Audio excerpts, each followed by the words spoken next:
Hi, I'm John Bates, Range Ecologist with the Ag Research Service at the Eastern Oregon Ag Research Center. Plants we see out on rangelands may not always be desirable. A native plant of concern is western juniper. Juniper woodlands have increased dramatically the past century from about 400,000 acres in the late 1800s to 8.5 million acres today. The old juniper stands are not the problem. It is woodlands that have developed the past 100 years which are of concern. These woodlands are on our more productive rangelands and have reduced forage production and negatively impacted the hydraulic cycle. Depending on the plant community, forage production may be reduced from 50% up to tenfold once juniper dominates the site. Our studies have shown that in these woodlands, there is reduced water storage, other plants are outcompeted for water, and erosion rates and runoff increase. Tomorrow we'll look at effects juniper has to plant diversity and wildlife. If you like viewing wildlife or enjoy the wildflowers in the spring, then you probably have an appreciation for ecological diversity. Diversity is affected by many factors, one of which is vegetation change. Juniper dominance in plant communities affects ecological diversity. As woodlands develop, the shrub layer is eliminated, and in extreme cases, the number of understory plant species found may be cut in half. As for wildlife, it is true that juniper can be an important element in habitat for many wildlife species, but only as long as a healthy understory of shrubs and grasses is maintained. This is when a woodland is just developing and mature trees are low in density. The optimum mix of trees, shrubs, and grasses doesn't last long, maybe 15 to 40 years. For the bird watchers, work done here by Rick Miller shows that once juniper dominates, eliminating the shrubs and diminishing the understory, there is a big reduction in both bird numbers and diversity. Tomorrow we'll look at ways to control juniper.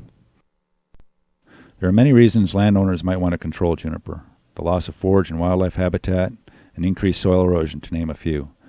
Prescribed or natural fire, cutting, bulldozing, or chaining are effective at removing juniper, when properly applied. Prescribed fire is best used in younger woodlands when shrub and fine fuel loads are adequate to carry a fire. Increasingly, cooperative burns with public land agencies are being performed, which removes the liability issue for private landowners.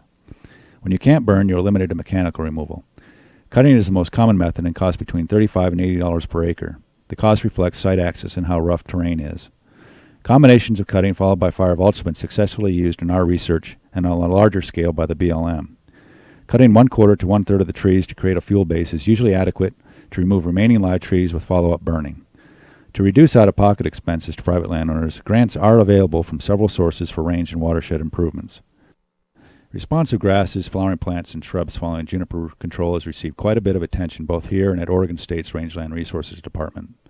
Understory production will increase on most sites when juniper is removed, but what you get after treatment often depends on what was there prior to cutting or burning. If a site had mostly weeds, that's what will respond after treatment, unless the weeds are controlled and perennial plants are seeded. Sites with mostly perennial grasses in the understory will respond well. One site we have on Steens Mountain increased from 35 pounds per acre to 700 pounds per acre 6 years following cutting, and plant diversity was doubled. Patience is sometimes required, as it may take several years for an understory plants to respond to juniper removal. Shrubs take longer to return. Fire tends to remove non-sprouting shrubs, such as sagebrush, for an extended period. When the treatment is only cutting, sagebrush and other shrubs can return in significant numbers within 10 years. A question we are often asked is when cows can go back on pasture following treatment of western juniper. Unfortunately, there are no fixed guidelines. This is because grazing of treated woodlands must be flexible to allow time for desirable plants to recover and new plants to establish. We generally recommend no grazing the first year after juniper treatment.